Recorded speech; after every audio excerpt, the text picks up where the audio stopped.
Countdown for blast off. X minus 5, 4, 3, 2, X minus 1, fire.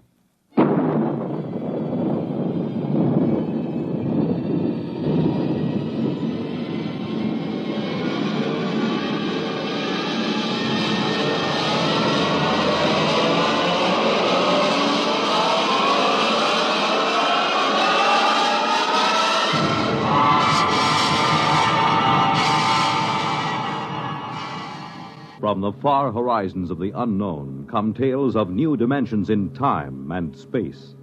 These are stories of the future, adventures in which you'll live in a million, could be years, on 1,000 maybe worlds. The National Broadcasting Company, in cooperation with Galaxy Science Fiction Magazine, presents X minus 1.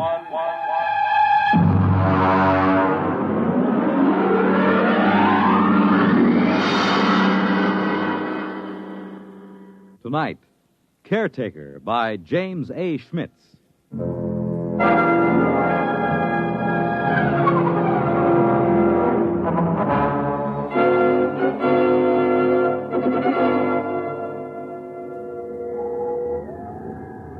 Commander Lowndes? Yes, Mr. Harris. Astrogation reports planetary orbit secure. What vector, Mr. Harris? Approximately 1,000 miles above subject planet 3785. Well, we'll have to give it a name soon, Harris. Yes, sir. Engineering secure. Damage control parties working on the hull. Very well. Has Martyr touched down in the scout ship? Yes, sir. We have him on the tight beam. Give him to me on my screen. Yes, sir. Sparkman, put Martyr on the command screen. Exploration ship Titan calling ship 375. Come in. Scout 375 reporting. What's it like down there, Martyr? It's not much different from the scan report, sir. I'm at the head of a valley. It's green and it's scarlet. It's all swampy. And there's a big river threading through it. Harris, get me a pinpoint on Martyr's location. Aye, aye, sir. There are mountains beyond. I can see Holman's house from here. Looks like a Swiss chalet standing over the lake. Have you made contact? Yes, sir. Boyce is over there now. How is he? Well, it's hard to say. Tell him we're recording the planet officially as Holman's planet. That might please him. No, I don't think so, sir. What? Boyce suggested it during our first visit with Holman today. He wants us to record it instead as, I'll spell it. Cresgyth. Cresgyth. What's that, local? Well, that's his phonetic interpretation of the name the people here use. Fair enough, if that's how he wants it. Anything to add on your present report? No, sir. I'll call you back after we've met his woman. His wife? Yes, sir. I'm glad it was you and Boyce who found Holman.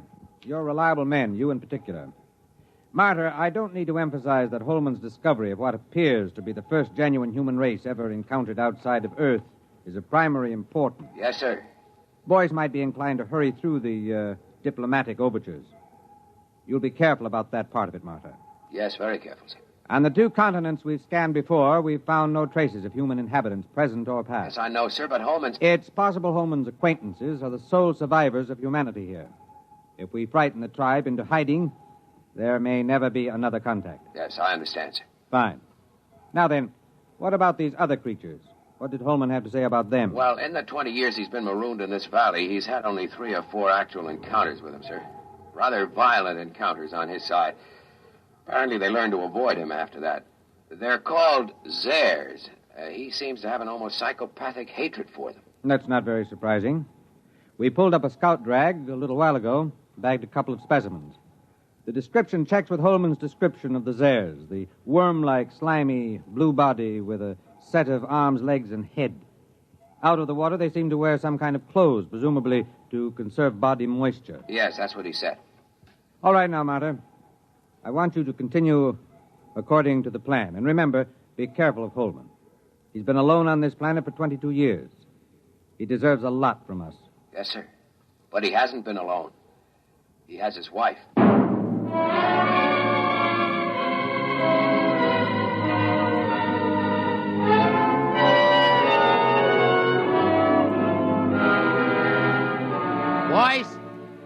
Boyce, where are you? Down here.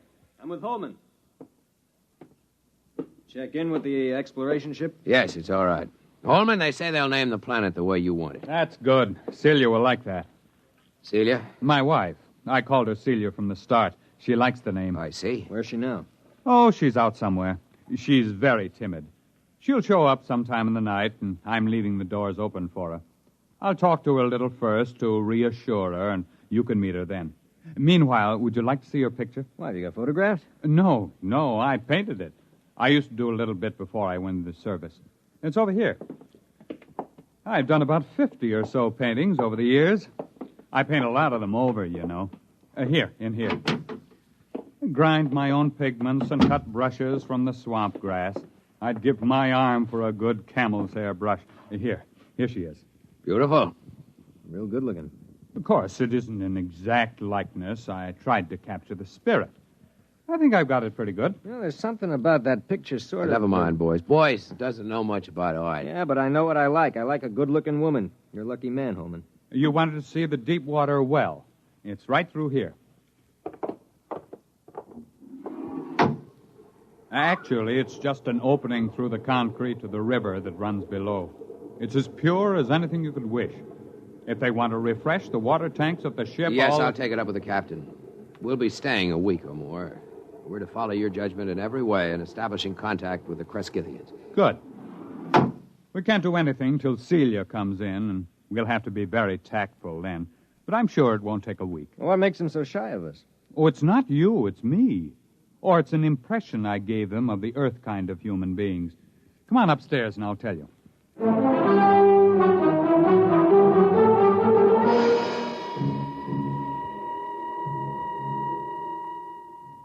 Cigar?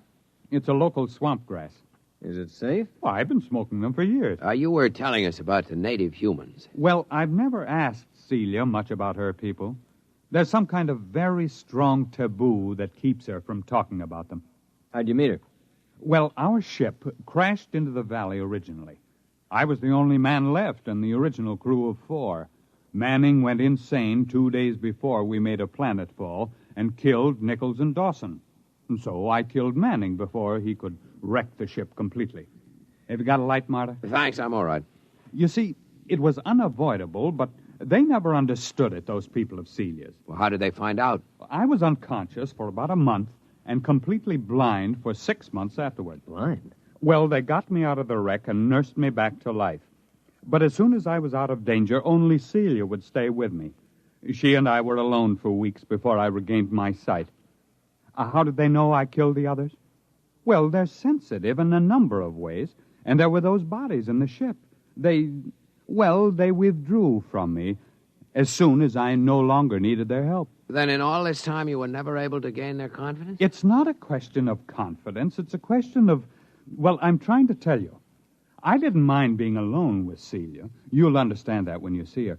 The others stayed in a small lake village they had a couple of miles up the valley across the swamps. Celia went up there every few days, but she never brought anyone back with her. I suspected it was simply because I was an alien. I thought they'd get over that in time. Celia seemed happy enough, so it wasn't a very acute problem. Well, could you observe them? Well, one day, when she'd slipped away again, I remembered a pair of field glasses I'd taken off the ship, and I got them and trained them on the village. That was a very curious experience. I never found a complete explanation for it. Well, what happened? Well, just for one instant, I had everything in the clearest possible focus. There were children playing on the platforms above the water, a few adults standing in the doorways of a house, and suddenly everything went blurred. Well, something go wrong with the glasses? No. They didn't want me to look at them. They just blurred my vision. What do you mean? What, you mean telepathically? Well, I don't know. The glasses had a 4-mile range, and they were functioning perfectly. But the instant I turned them on the village, the field blurred. Well, I never felt so snubbed before. Yeah, I guess that's quite a hint. Well, I admit it annoyed me. The next day, I announced to Celia that I was going over to the village. Well, she made no objection, but she followed me in the distance, probably to make sure I didn't drown on the way. It's wet going around here. At last, I came over a rise and found myself 100 yards from the village on the land side, and then I realized they'd left it. I walked around it a while and found cooking fires still glowing, but nobody had waited to receive me. So I went home insulted and very sulky. I wouldn't even talk to Celia until the next morning. Well, did you see anybody there? Nobody. Well, I settled down and built a house for the two of us, and that took up all my time for several months. I couldn't ignore them. There was something so curiously happy and peaceful about them, even though they gave me the cold shoulder. From the one look I had of them, it showed me that they were the most beautiful people I'd ever seen. Well, you've seen the picture. It doesn't do her justice. Boy, she must be something. One day, when Celia was gone, I made another trip to the village, and the same thing happened. Well, did you make any attempt to explore further? Oh, yes, I got the little lifeboat flyer repaired enough to get it off the ground and set it down again. I had enough fuel for one 24-hour trip. I flew down the valley for almost 50 miles before I came across the first colony of the other ones, the Zares. Is that what the people here call them? No, Zare, that's the word for snake. I named them that. Did they live in caves? No, that's what fooled me.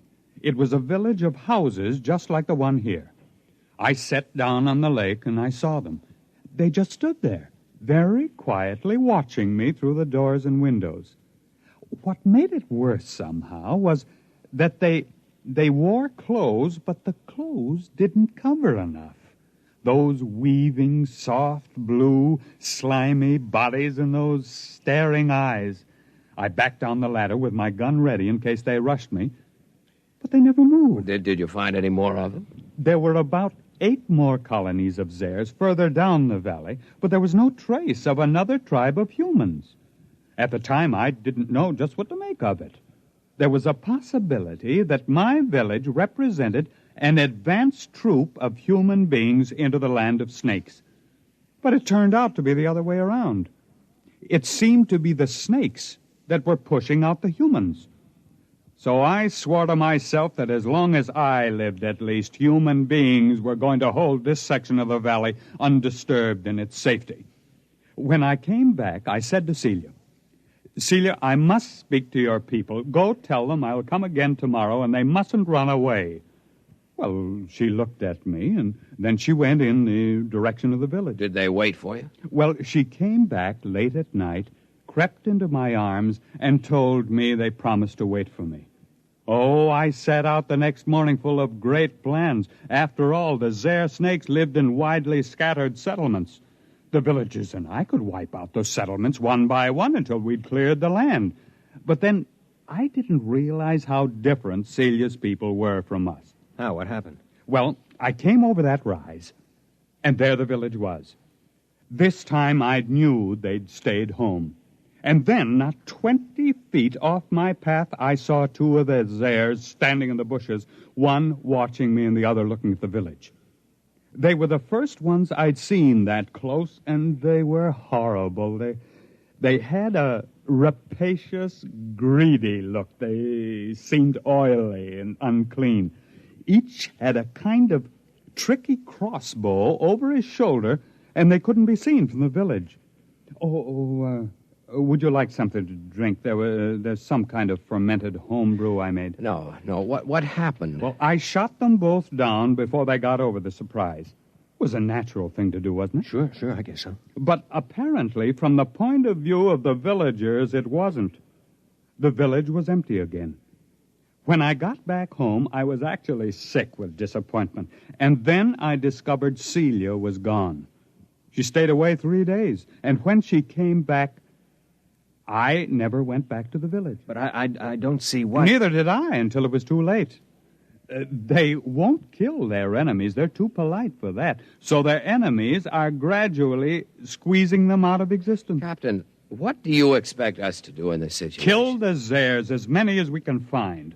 If the human beings of this world won't defend themselves, we'll have to defend them. I can't be on guard here forever. It's up to you and the other men on the ship to do the job right. You will, won't you? You'll make a report to Commander Lowndes? We'll make our report. Oh, that's fine. Well, gentlemen, I suppose it's late now. I suppose you'll want to turn in. When will your wife get back? Well, she'll be back later. Don't worry about her.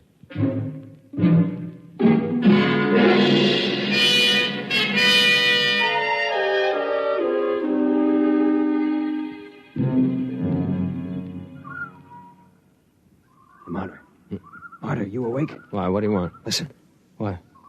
Somebody moving in the house. Listen. Holman? No. Listen to those steps. Now, hear him? That's no man. Slow, dragging. Yeah, come on. Wait a minute. Sidearms. Right there, come on. Quiet, it's coming from downstairs. Stop. Listen. Wait till I get the safety catch off. Look. No firing unless I tell you. Look, Martyr, I'll take care of myself. Maybe it's one of those airs. I'd like to get a shot at them. Come on. Downstairs, all right? There's a light. What's that? A missile gun. Holman had a number of obsolete weapons down there. Hurry up. Look out, there goes the light. I've got my torch. It came from the well room. Oh, it's the dog. Stand back. Turn your light in there. It's Holman. They've got Holman. There it goes. Stand clear. I'll blast it. Wait a minute. Get out of the way. It's one of those airs. Give me a clear shot. Hold it. Can't get out of here while we've got the well covered. Now keep your blaster ready while I look at Holman. I hear it moving back there in the shadows. He's dead. Come on, make a break for it, you rotten, slimy snake. Come on. Shot through the head with his own gun. Who's that there, that snake? You got a good look at it? No, it jumped for the shadows.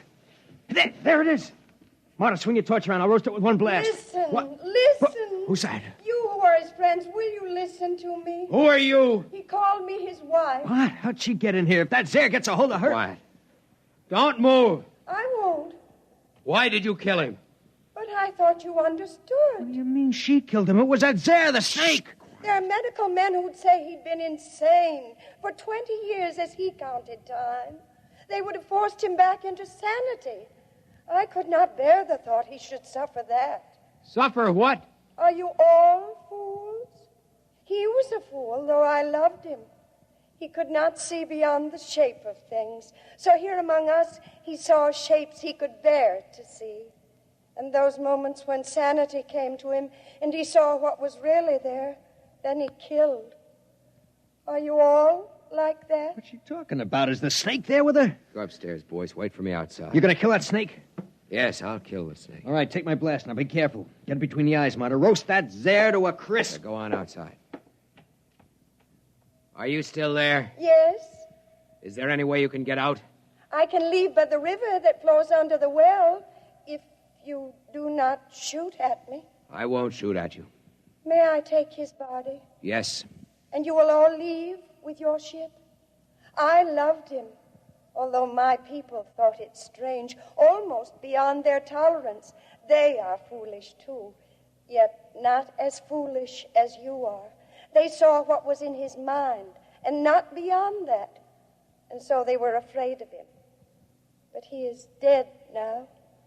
And there is nothing that your people and mine could share. We are too different. Will you leave? We'll leave. What did you see that was beyond his mind? A brave spirit, though very frightened. He ventured far, far, far into the dark, of which he was afraid. I loved him for that. I am coming now. I think you had better look away.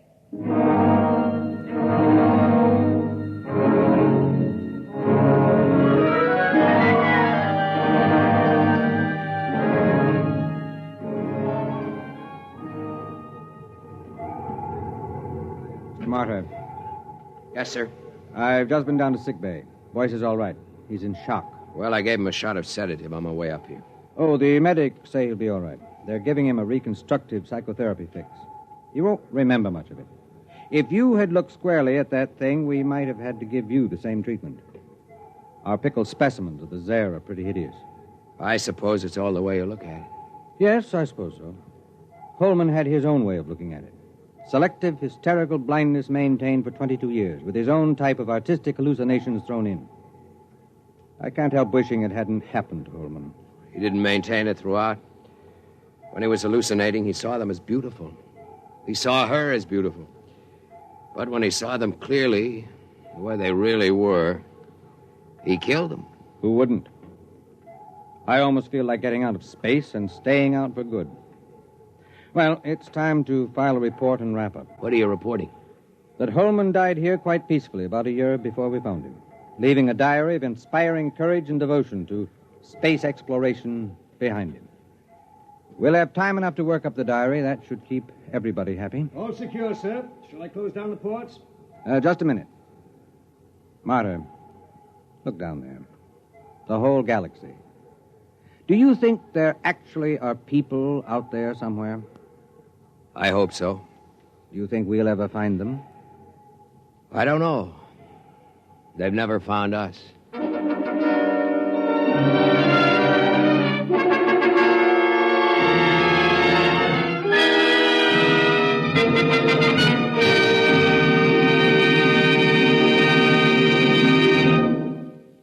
You have just heard X-1, presented by the National Broadcasting Company in cooperation with Galaxy Science Fiction Magazine, which this month features Survival Type by J.F. Bone.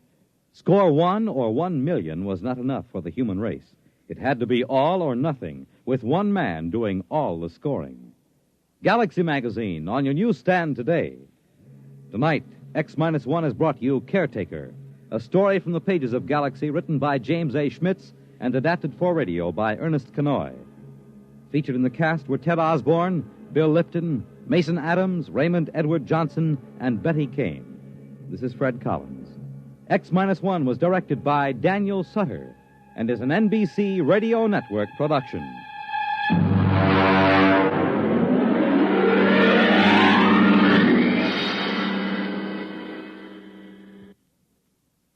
Polio is not over yet. A total of $46,900,000 is needed to continue the fight against this crippling disease. Thousands of polio victims are depending on you. Help finish the polio fight. Join the 1957 March of Dimes. The World on a New Hotline. Listen for news on the hour and the exciting hotline service all day, every day on most of these stations.